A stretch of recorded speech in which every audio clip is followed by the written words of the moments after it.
Hello everybody. So far, this is what I've been doing. I've got the bridge deck laid. I've got to do a few more details in there.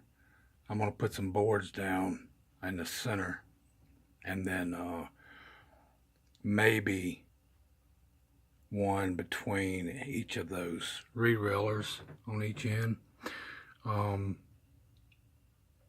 tried to mimic water under here because that is probably about a half inch, maybe almost an inch quarter thick board underneath. And I'm trying to hide that. I'm going to wind up probably trying to box this in or either take some semi-gloss and paint over that to make it look to the naked eye that there is water under that bridge here. But the track has been laid and painted and weathered. I've got a few little details on the rail. And I've got to do, I broke a feeder wire on this end.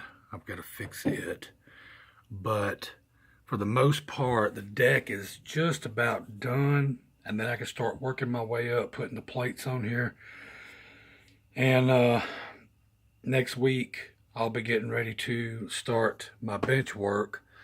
Of course, all of y'all know that, or the ones who watch so far, y'all know that it will be expanded to the corners across into that one. And then back across here about to where, around this bookcase, and then back, it will cross, there's where the bridge will go.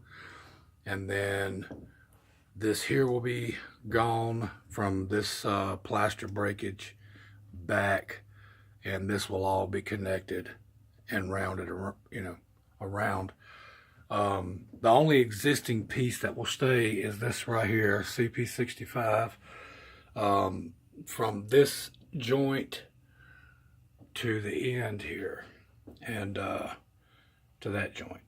So the rest of it will be new bench work. This will probably be raised. Well, I know it will be raised because this is what I got to tackle. The original 2x4 seal in the window had rotted out, and I've got to go get a 2x4. I'm going to replace that seal and the other seal in the other window.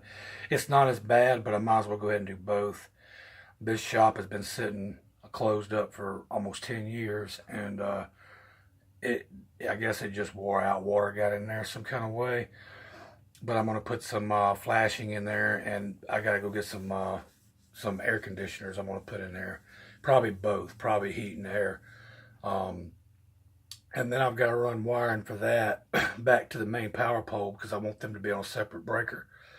But then I can start, excuse me, then I can start my bench work. And if you see,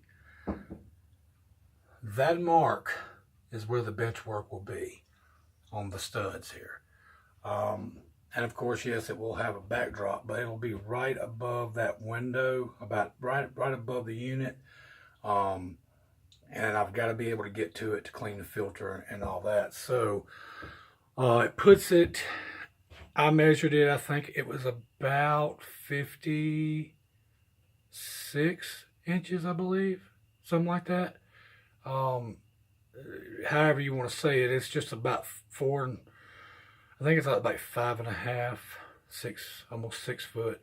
I'm 6'7", so it's about 7 inches shorter than I am to my nose. So it's probably right at about 6, maybe 5.5 foot. I'll have to get to you back on that one, but needless to say, it's tall enough for me. And I haven't got these studs marked yet, but this here will go away, and because I want it to go all the way back to the corner, and if you look, it's not.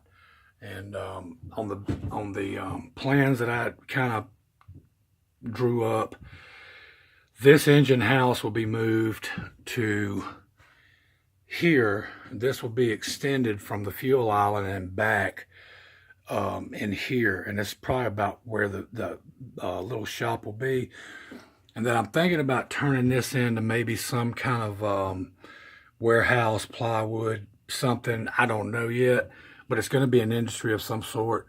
And these tracks here will run back to the back wall, to the corner, off the main. So that will give me a place to have one spot of industry. But just a quick update. And yeah, that's what I've been doing.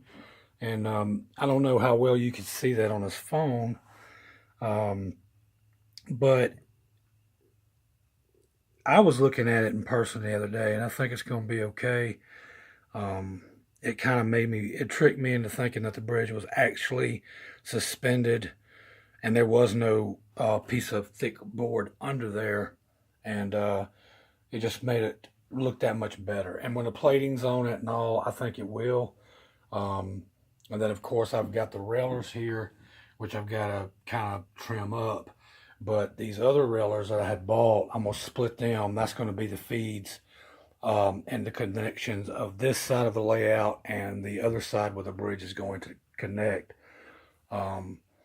So at this point, sorry, I didn't want to make everybody dizzy, but at this point, I've accomplished that, and progress is slow. I work, so I mean, we all do, or most of us, if we're not retired. But I think it's turning out really well, and I think it's going to be awesome. And for the ones maybe who hasn't went back and looked at the previous videos, yes, I could have built a kit or bought a kit and built it, but I wanted what I wanted, and I love to craft. I love to build things from scratch, and this suits me great, and I love it. I think it come out great, and when I get the plating on it and finish painted, for the naked eye, you're not really going to be able to tell. Eventually, I will come and maybe get some catwalks and ladders and all that good stuff that will be plastic and make it look more modelish.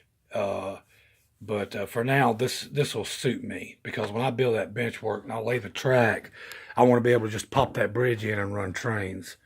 The feeder wires there, they will be jacked. So I'm gonna have on male connectors there, and then females to the bench work. So when I pull the bridge out and I'm not running trains, it will be I can just hook it up, drop it in, hook it up, plug it in, and it's good to go. I'm also going to cut probably a rail to kill any power, just in case I'm just doing operations, switching some plants or whatnot. And that way, if I was to accidentally mess up backing up a main line or a passing siding or an industrial feed, I won't jump up off and hit the floor, because it'll be a long way down. So, but yeah, that's it for now, and I appreciate you watching. And if you like this video and the others, please subscribe and like, and I appreciate it. And we'll see you shortly.